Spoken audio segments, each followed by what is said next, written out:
ನೋಡಿ ಈಗ ನಾವೇ ಸಿ ಎಂ ಇದ್ದ ನಿಮ್ಗೆ ಗೊತ್ತಾವಾಗಲಿ ಕೆ ಶಿವಕುಮಾರ್ ಅವರು ಎಲ್ಲೇ ಇದ್ರು ಕೂಡ ಟೈಗರ್ ತುಮಕೂರು ಟೈಗರ್ ಬಾರ ಅಂತಾರೆ. ಎಲ್ಲೇ ನೋಡಲಿ ನಾನು ಎಷ್ಟೇ ದೂರ ಜನ ನಿಂತ್ಕಡೆ ತುಮಕೂರು ಟೈಗರ್ ಬಾರ ಅಂತಾರೆ. ಆ ವಿಶ್ವಾಸ ಇದೆಯಲ್ಲ, ಸೊ ಆ ಜೋಶ್ ಜಾಸ್ತಿ ಆಗಿದೆ. ಅಲ್ಲ ಚುನಾವಣೆ ಮಾಡಕ್ಕೆ ಹೊಸಬ ಅಲ್ಲ, ಈಗಾಗಲೇ ನಮ್ಮ ಕುಟುಂಬ ಸುಮಾರು 40 ವರ್ಷಗಳ ಕಾಲ ರಾಜಕಾರಣದಲ್ಲಿ ಅನುಭವ ಇರುವಂಥದ್ದು. ಈಗ ನಾನು ಕೂಡ 20 ವರ್ಷ ಆಯಿತು. 5 ಚುನಾವಣೆ ಫೇಸ್ ಮಾಡಿದ್ದೀನಿ, 3 ಗೆದ್ದಿದ್ದೀನಿ, 2 ಸೋತಿದ್ದೀನಿ. ಮುಂದೆ ಕೂಡ ಹೇಳಿದ್ನಲ್ಲ ಅವತ್ತೇ 2008 ಗೆದ್ದಿದ್ದೀನಿ MLA, 2018 MLA ಗೆದ್ದಿದ್ದೀನಿ, 2028 MLA ನಾವು ಗೆಲ್ತೀವಿ. 100% ಗ್ರಾಮಾಂತರದಲ್ಲಿ ಗೆಲ್ಲೋದು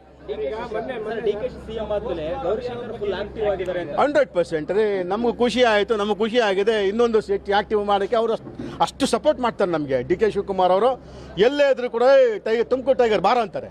ಎಲ್ಲೇ ನೋಡಲಿ ನಾನು ಎಷ್ಟೇ ದೂರ ಜನ ನಿಂತ್ಕಡೆ ತುಮಕೂರು ಟೈಗರ್ ಬಾರ ಅಂತಾರೆ. ಆ ವಿಶ್ವಾಸ ಇದೆಯಲ್ಲ, ಸೊ ಆ ಜೋಶ್ ಜಾಸ್ತಿ ಆಗಿದೆ. ಸೊ ಹಂಗಾಗಿ ಹಿಂದೆ ನಮಗೆ ಕುಮಾರಸ್ವಾಮಿ ಅವರು ಯಾವ ರೀತಿ ನಮಗೆ ಶಕ್ತಿ ಕೊಟ್ಟಿದ್ರು, ಅದಕ್ಕಿಂತ ಒಂದಷ್ಟು ಹೆಚ್ಚು ಶಕ್ತಿ ಇವತ್ತು ಡಿ ಕೆ ಶಿವಕುಮಾರ್ ಅವರು ಕೊಡ್ತಾರೆ. ಹಾಗಾಗಿ ನಾನು ಪಕ್ಷ ಕಟ್ಟಬೇಕು ಅಂತ ತೀರ್ಮಾನ ಮಾಡಿದ್ದೀನಿ. ಏನು ಅವ್ರ ಶಕ್ತಿ ಮೇಲೆ ಅವ್ರು ಏನು ಮಾಡ್ತಾರೋ ಮಾಡಲಿ. ನೋಡಿ ಈಗ ನಾವೇ ಸಿ ಎಂ ಇದ್ದಂಗೆ ನಿಮ್ಗೆ ಗೊತ್ತಾವಾಗಲಿ, ನಮ್ಮ ತಾಲೂಕಲ್ಲಿ ನಾವೇ ಸಿ ಎಂ ಇದ್ದಂಗೆ ನಿಮ್ಗೆ ಗೊತ್ತಾ. ಸೊ ಅದು ಸಾಕು ನಮ್ಗಲ್ವೇ. ಅಲ್ಲ ಅದೇನು ಮಾಡ್ತಾರ ಮಾಡಲಿ ಸರ್. ಹಲವಾರು ವರ್ಷಗಳಿಂದ ತುಮಕೂರು ಗ್ರಾಮಾಂತರದಲ್ಲಿ ಕಾಂಗ್ರೆಸ್ ಬಲವರ್ಧನೆ ಹಿಡಿದಿಲ್ಲ. ಈಗ ಬಂದಿದ್ದಾರೆ 223 ಕಮಿಟಿಯಲ್ಲೂ ಸಹ ಬೂತ್ ಕಮಿಟಿಯಲ್ಲಿ ಸಿಗ್ತಾರೆ ಸರ್. ನೋಡ್ರಿ 5 ತಿಂಗಳಲ್ಲೇ ನಾವು MP ಚುನಾವಣೆಯಲ್ಲಿ ನಮ್ಮ ಅಭ್ಯರ್ಥಿ ತುಂಬ ಒಳ್ಳೆಯವರಾಗಿದ್ದರು. ಯಾರೋ ಮುದ್ದನ್ಮೇಗೌಡರು ಭಾಳ ತುಂಬ ಒಳ್ಳೆ ವ್ಯಕ್ತಿ, ಜೆಂಟ್ಲ್ಮ್ಯಾನು. ಪಾಪ ಅವ್ರದ್ದು ದುಡ್ಡಿಲ್ಲ ಅಷ್ಟೇ, ವ್ಯಕ್ತಿತ್ವ ತಗೊಂಡ್ರೆ ಈಸ್ ಎ ಡೈಮಂಡ್. ಯಾರೋ ಮುದ್ದನ್ಮೇಗೌಡರು ದುಡ್ಡಿಲ್ಲ ಅಂತ ಜನ ಸೋಲಿಸೋದು ಅಷ್ಟೇ. ಈ ಜಿಲ್ಲೆನಲ್ಲಿ ದುಡ್ಡು ಹೆಚ್ಚು ಖರ್ಚು ಮಾಡೋದು BJPನವರು, ಗೆದ್ದರಷ್ಟೇ. ಅಷ್ಟು ದುಡ್ಡು ಏನಾದ್ರು ನಮ್ಮ ಮುದ್ದನ್ಮೇಗೌಡವಿದ್ರೆ ಇವರ 50,000 1 ಲಕ್ಷ ಹೋಟೆಲ್ ಗೆಲ್ಲೋರು ಗೊತ್ತಿಲ್ಲ ನಿಮಗೆ. ಸೊ ಹಾಗಾಗಿ ಸ್ವಲ್ಪ ಸಮಸ್ಯೆ ಆಯಿತು. ಅವತ್ತಿನ ಟೈಮಲ್ಲೇ ನಾನು ಬಂದು 5 ತಿಂಗಳಾಗಿತ್ತು ಕಾಂಗ್ರೆಸ್ಗೆ. ಮುದ್ದನ್ಮೇಗೌಡರು ಆಗ್ಬೋದು, ನಮ್ಮ ಕಾರ್ಯಕರ್ತರ ಸಹಕಾರ ಎಲ್ಲರೂ ಒಟ್ಟುಗೂಡಿ 72,000 ತಂದ್ವಿ ಕಾಂಗ್ರೆಸ್ನ. ಇಲ್ಲಿ 20 ವರ್ಷದಿಂದ 10 ವರ್ಷ ದಾಟಿರಲಿಲ್ಲ ಕಾಂಗ್ರೆಸ್ ಈ ತಾಲೂಕಲ್ಲಿ. ಎಷ್ಟೇ ಕೇವಲ 5 ತಿಂಗಳಲ್ಲಿ 72,000 ತಂದಿದ್ದೀವಿ. ಹಣ ಇಲ್ಲ, ಕಾಸಿಲ್ಲ, ಪೆಟ್ರೋಲ್ ಇಲ್ಲ, ಊಟ ಇಲ್ಲ, ಕಾಫಿ ಇಲ್ಲ, ಏನಿಲ್ಲ. ಇವತ್ತು ಶಕ್ತಿ ಗೌರೀಶನ್ಗೆ ಎಲ್ಲ ಶಕ್ತಿ ಐತಿ. ನಮ್ಮ ಚುನಾವಣೆ ನಿಮಗೆ ಗೊತ್ತೈತಲ್ವೇ, ಕಾದ್ ನೋಡಿ ರಿಸಲ್ಟ್ ಏನಾಗುತ್ತೆ ತುಮಕೂರು ಗ್ರಾಮದಲ್ಲಿ.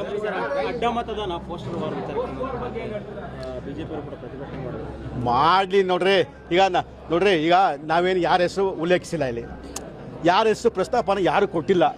ಈಗ ಇಡೀ ಸ್ಟೇಟಲ್ಲಿ ಒಂದಷ್ಟು ಎಲ್ಲ MLAಗಳು ಅವರ ವಿರೋಧ ಪಕ್ಷ ಅಶೋಕ್ ಅವ್ರ ಮೇಲೆ ಅನುಮಾನ ಪಡೋ ಅಂಥದ್ದು ಆಯ್ತಪ್ಪ, ನಾನು ಗಮನಿಸಿದ್ವಿ ಅದನ್ನು. ಅವರು ಮಾಡಿದ್ವಿ ಗುಸು ಮಾತಾಡ್ತಾರೆ ವಿಧಾನಸೌಧದಲ್ಲಿ, ನಿಮ್ಗೆ ಗೊತ್ತಾ ಅದು. ಸೊ ಈಗ ಅವರ ಆರೋಪ ಬಂದಿರ್ತದೆ, ಸ್ಪಷ್ಟೀಕರಣ ಕೊಟ್ಟರೆ ಮುಗಿದೋಯ್ತಪ್ಪ.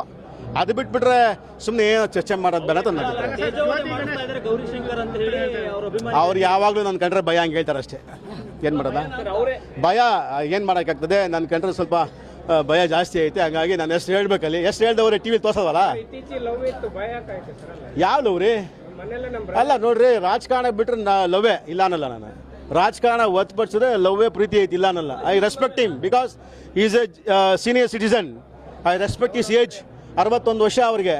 ನಾನು ಅವ್ರ ಏಜಿಗೆ ಗೌರವ ಕೊಡ್ತೀನಿ, ನಾನು ಅಧಿಕಾರಿಗೆ ಗೌರವ ಕೊಡ್ತಾ ಇಲ್ಲ. ಬಟ್ ರಾಜಕಾರಣಕ್ಕೆ ಬಂದರೆ ನಾವು ವಿರೋಧಿಗಳೇ. ತಗೋತಾರೆ ಬಿಡಿ, ಮುಂದೆ ಗೊತ್ತಾಗುತ್ತೆ. ತಲೆ ಹಾಕಿಸ್ತೀರಿ. Thank you.